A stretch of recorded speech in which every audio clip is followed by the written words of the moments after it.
Morning.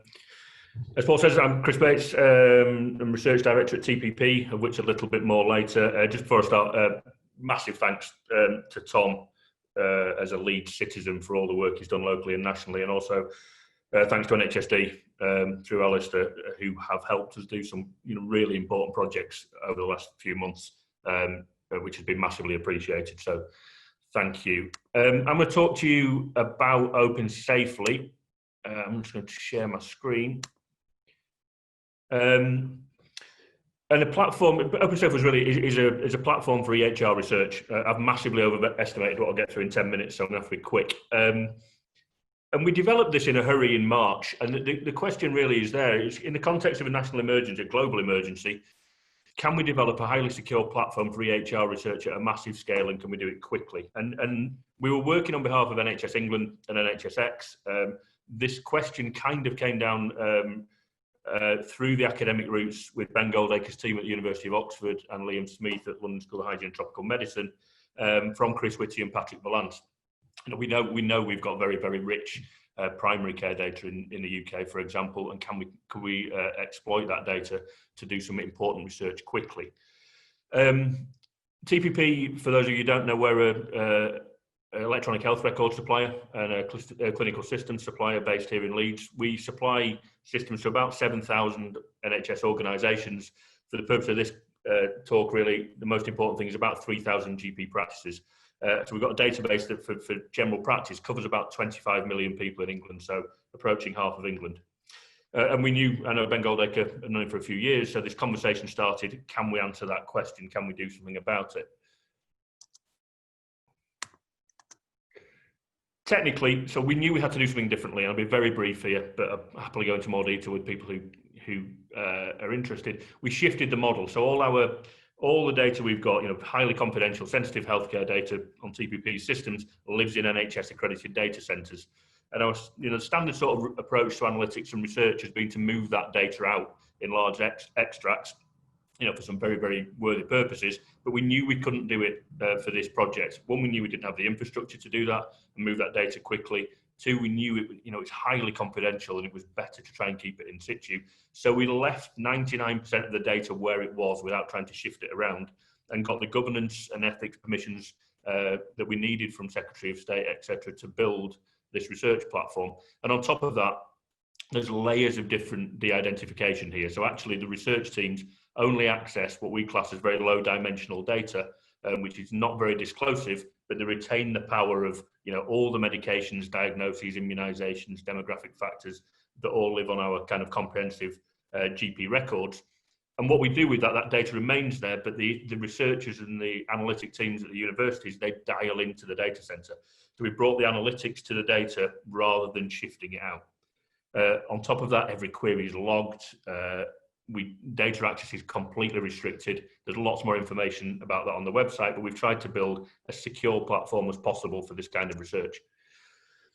Where have we got to with that? Well, it happened really quickly. There's probably only about 20 people on the team total across the three organisations with support from NHSE.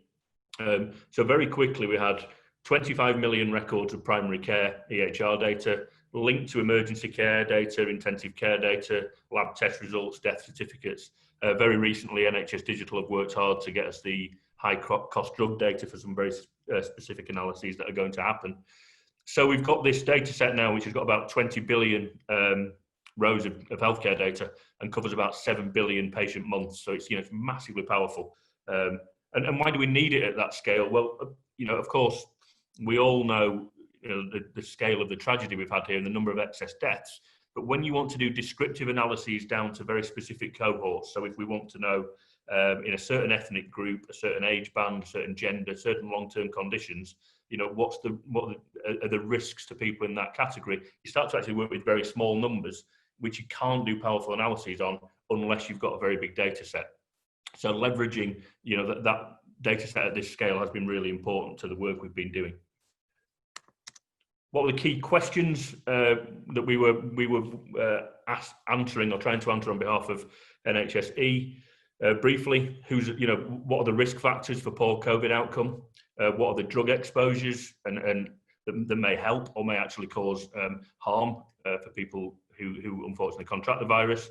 How can we do better surveillance? Going back to Tom's first talk, and again, a thing that Tom mentioned, which I think is vastly important, certainly in the arena of mental health. How do we measure and mitigate some of those COVID aftershocks as we come out of the pandemic and then into subsequent waves? How can we use EHR research level data to try and address some of that? Our first major outcome, we still think, is the largest COVID study done anywhere on Earth so far. This was for 17 million people and was a descriptive analysis of all the risk factors associated with COVID. Some of those were demographic factors, ethnicity, social deprivation, gender, etc. Some of them were much more clinical, so around immunosuppression, diabetes, hypertension. And that was published in Nature about 2 months ago. And I'll happily forward a paper and put a link in for anyone who's interested. That is all open because of COVID, even for Nature, which is quite extraordinary.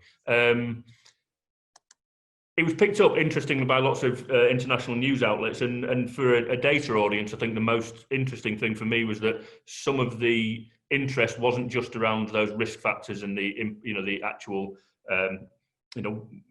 who was most at risk of COVID and that sort of interesting information, but also the approach to doing it. So most noticeably, Hal Hodson in The Economist wrote a really good summary of the approach we've taken to allow access to highly confidential data in a secure way, in a way that can benefit other researchers that I'll get onto in a second, but is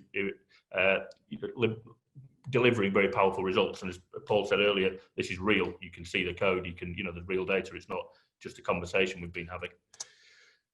Of course, we haven't stopped there. We've got a good production line now with Oxford and London School of important analyses coming out. So here's some examples. Hydroxychloroquine. I'm sure many people on the call will remember Donald Trump advocating that you should take this prophylaxically a few months ago. At this scale, we've been able to do the analysis on that and prove categorically there's absolutely no evidence for that. You shouldn't be taking it. NSAIDs, so ibuprofen. Again, lots of news reports early on that ibuprofen was potentially associated with worse outcomes from COVID. There's no evidence for that at all. And then inhaled corticosteroids, so inhalers that lots of people use for asthma or COPD. Again, what's the evidence base behind using them? And there is no evidence that you're at increased risk from that. So people using inhalers should keep doing so. So these are really important questions for people's day-to-day lives that we've been able to put the scientific evidence base behind. And then finally, literally last night, a new preprint has come out about ethnic differences in COVID-19 infection. And we've been able to show that there is definitely an increased risk of COVID infection and poor outcome in ethnic communities in the UK. And that even when we control for other factors such as long-term conditions and household size, that effect is still there. We think it's things that are not measured in electronic health records, so or not well measured, so occupation status, some structural discrimination potentially. There's things we really need to try and understand that are not there in that data, which are just leading to more questions for us to try and answer. Of course, an ODI event, this data is not open. At the level that it is, it's highly confidential, it's highly sensitive, and that data can't be made open. But everything we've tried to do with the Open Safely project is open. So all the analytic code, all the SQL, all the research protocols, all the code lists, everything we've done, we've got on a series of GitHub repos for people to go have a look at. So what we're really encouraging is for people to go and look at the analysis, look at how we've defined things, look at what research is coming up and to comment on that and help us hopefully improve some of that. And also to use that code. Nothing we've done is specific to the TPP primary care database. This analytic structure above it is pretty agnostic as to the data set it can run on. It's kind of just bespoke code for trusted research environments specifically designed for healthcare data. Finally, what's next? Well, we've done all this without any funding. It was clear early on that we just needed to get on and do this at both the industry and the academic side. So we've had no funding so far, which means we've struggled to onboard more teams. But the priority really now is to onboard more research teams around the country from different universities. Funding streams are coming online. It's mainly at the academic side that we need the funding streams to be able to support the technical aspects of getting people using that data. it is an NHS England data asset. The priority questions come down from NHSE, and the process has been put in place as to what those questions are, and what do we want to be able to answer with the database. Is it around post-surveillance once vaccines come through, for example? So as we get more and more research teams, we'll be able to increase the output and hopefully use sort of methodology we've designed to really cash in on some of the rich data that we do have, certainly in primary care in the UK, to help us with the COVID response. So no idea if that was anywhere near 10 minutes, Paul, but thank you very much.